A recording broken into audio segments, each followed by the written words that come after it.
Alfred Nobel's name is now primarily known thanks to the prestigious prize he established. But during his lifetime, his reputation was quite different. Nobel was called the king of dynamite and even a mass murderer, despite being a pacifist who advocated for the peaceful use of explosives. A brilliant inventor and entrepreneur, he did everything he could to ensure he would be remembered positively. Alfred Nobel was born in Stockholm in 1833. The biography of his father, Emanuel Nobel, deserves its own story. In his youth, Emanuel became a sailor on a ship to see the world. After returning to Sweden, he took an interest in chemistry and earned an education in architecture. He didn't have steady work and balanced chemical experiments with odd jobs, building and restoring bridges and buildings, often at his own expense.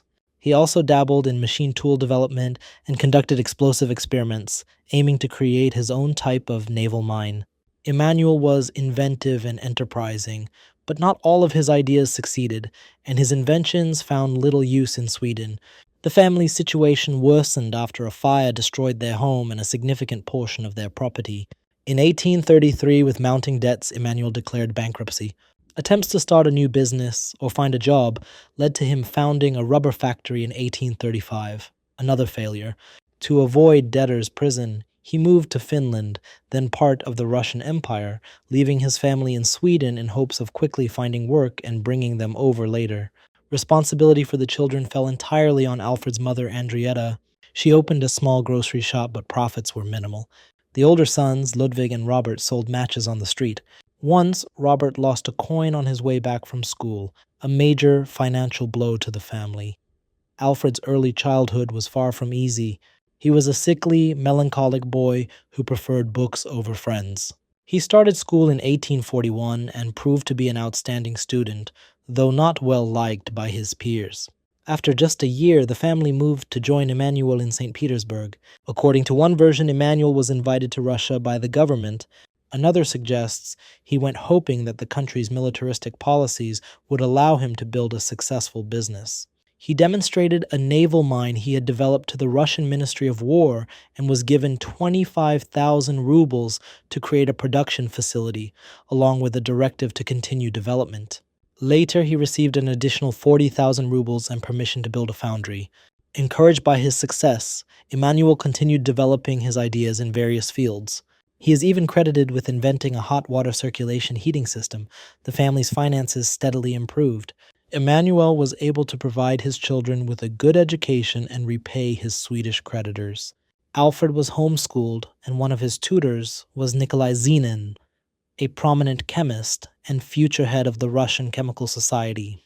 Nobel's later achievements are often attributed to his education under Zenin.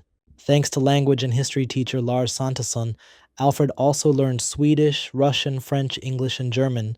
At age 17, on Zenin's advice, Emanuel sent Alfred on a 2-year journey. He visited the US and much of Europe. He spent a significant amount of time in France studying physics and chemistry in the laboratory of Jules Pelouse. There, Nobel met Ascanio Sobrero, who had first synthesized nitroglycerin in 1847. Sobrero recognized it was extremely explosive. Continuing his experiments, he once fed nitroglycerin to a dog which died. At the time, poisons were widely used in medicine, and Sobrero found medicinal applications for the substance. It's believed that Nobel first encountered nitroglycerin in this pharmaceutical form. In the US, Alfred also met John Ericsson, inventor of the first hot air engine and designer of military ships. Nobel returned to Russia in 1852 and immediately began working at his father's plant. On the eve of the Crimean War, the Nobel family received large orders for mines, partly due to the military's fears of the Allied fleet and their desire to protect Kronstadt, Reval, Tallinn, and Sveaborg, Suomenlinna. The Nobels produced weapons, lathes, and railroad ties. Under Alfred's guidance, they began producing steam engines necessary for building a Russian steamship fleet. During the Crimean War, which ended unfavorably for Russia, orders from the War Ministry were constantly increasing. According to one version, it was thanks to the Nobel mines that the Allied fleet failed to achieve its goals in the Gulf of Finland. When the war ended in 1856, the number of military contracts decreased. The newly ascended Alexander II preferred to buy weapons from foreign manufacturers. The Nobels adapted to the new conditions and began producing steamships. Some sources suggest they initiated passenger shipping on the Caspian Sea and the Volga River. Since passenger ships built for civilian use did not need frequent updates, the stream of orders was small and the Nobel enterprise fell into decline. Emmanuel Nobel tried to save the business and even sent Alfred to Europe to build ties with major financiers, but the trip yielded no results. It's likely that Alfred wasn't the best negotiator. He was chosen mainly for his language skills. Emmanuel began spending more time in Sweden engaging in new experiments. He enjoyed inventing far more than business.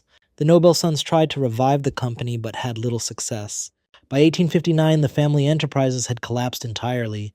Emmanuel returned to Sweden with his wife and youngest son, Emil, while the other sons remained in Russia for a time.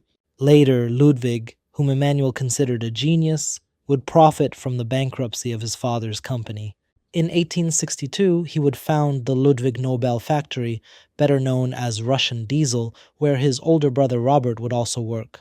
Return to Sweden and experiments with nitroglycerin. Founding the first factory, Alfred Nobel had already remembered nitroglycerin while still in Russia. Some sources claim that chemist Zinin advised him to pursue this field. In fact, Alfred and Emmanuel had already produced nitroglycerin at their family factory and tried to use it in mines, but without notable success. Nobel understood the explosive's enormous potential, especially for mining and tunnel construction. He faced two problems: lack of funds and Russian laws prohibiting private individuals from manufacturing explosives.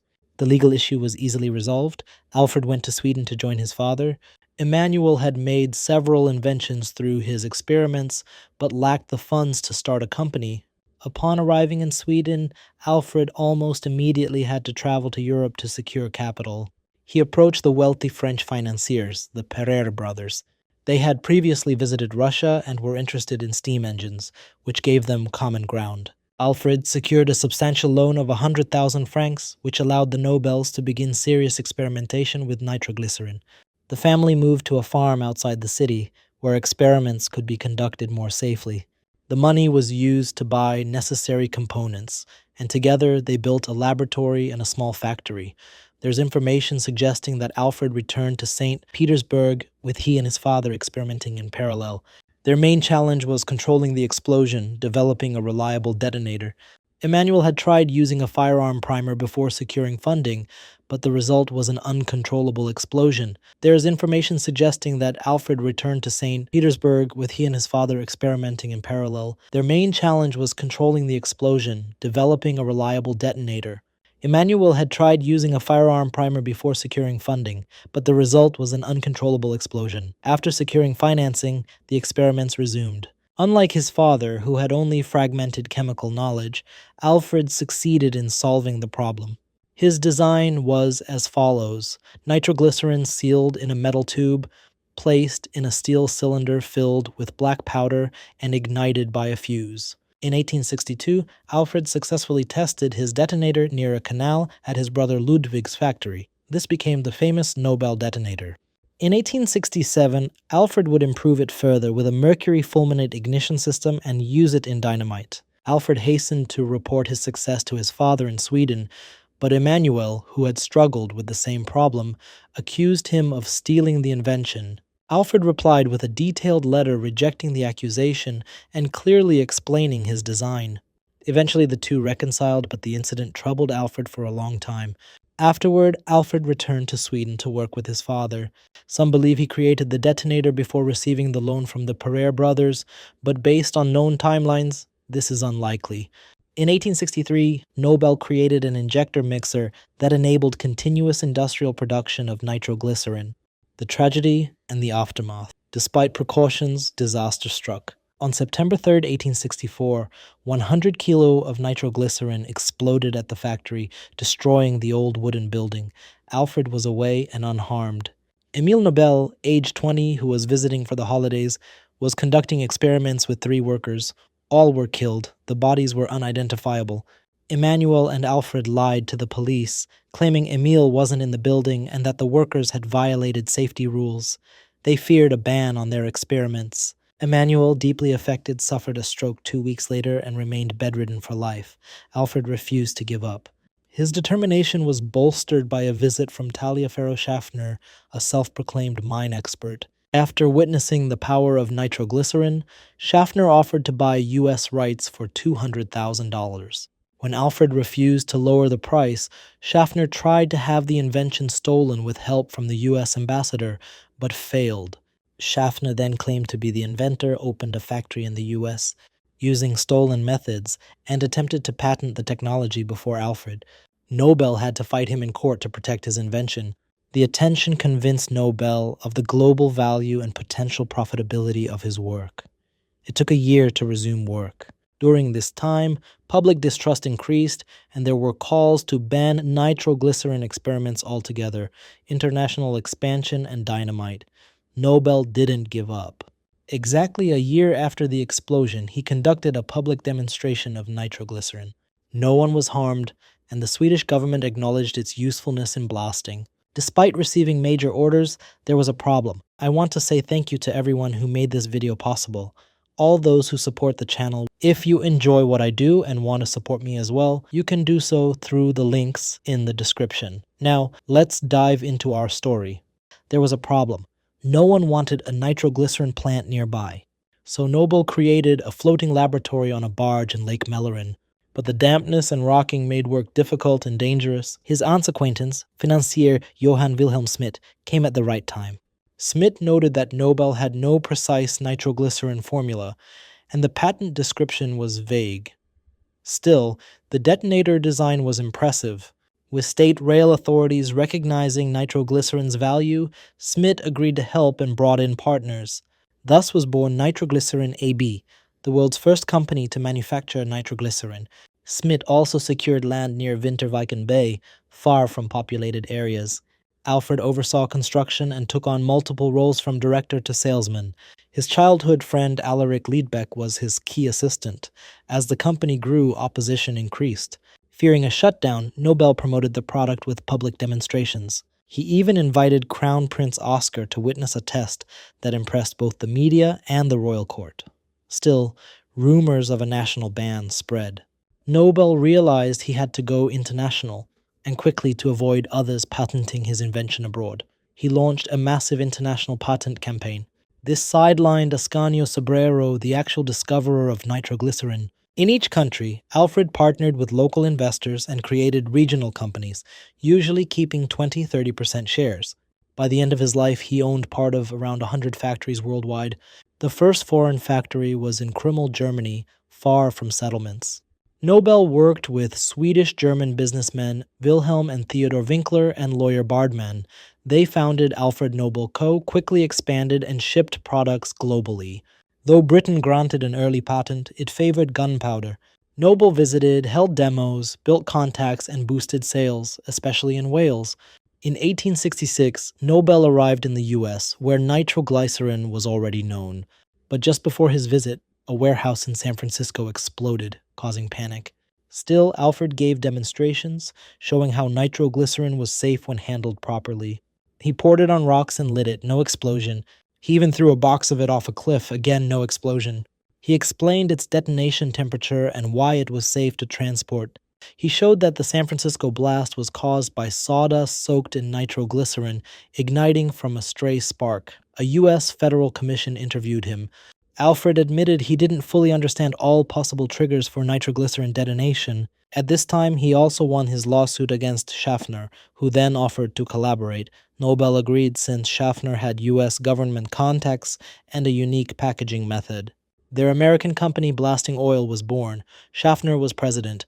Alfred brought in more investors and began building a plant in San Francisco.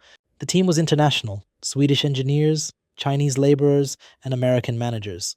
Initially, contracts were easy to win and profits grew, but the U.S. business became problematic. It was hard to raise capital, swindlers interfered, and gunpowder makers like Henry DuPont launched massive smear campaigns. Worse, black market producers of low-quality nitroglycerin undercut Nobel and damaged the product's reputation. Eventually, Alfred left the U.S. market, keeping shares in the Atlantic Giant Powder Company, which acquired production rights. When he sold his shares in 1885, he earned only $20,000. His return to Europe came at a tough time. Explosions on ships, in warehouses, and at the Krumel plant had led to restrictions across many countries. Nobel reconstructed the factory and began developing a safer product. He identified nitroglycerin's liquid state as the main issue. It was unstable and hard to transport. Nobel began experimenting with various materials, including cement, and eventually turned his attention to diatomite, kiselgur. When mixed with 3 parts nitroglycerin, the final product resembled a thick paste with explosive power 5 times greater than that of gunpowder. Nobel placed this mixture into special cardboard tubes. Thus dynamite was born, from the ancient Greek word for power, from merchant of death to benefactor. But behind Alfred Nobel's fame and fortune was a bitter contradiction. A man who made his name with explosives now feared he'd be remembered only as the merchant of death. And then, one morning he read his own obituary. It changed everything. What did it say? And why did it push Nobel to rewrite his legacy? That is where the story truly begins. Stay tuned for part 2. If you like this video, don't forget to like and subscribe to the channel. We'll see you soon.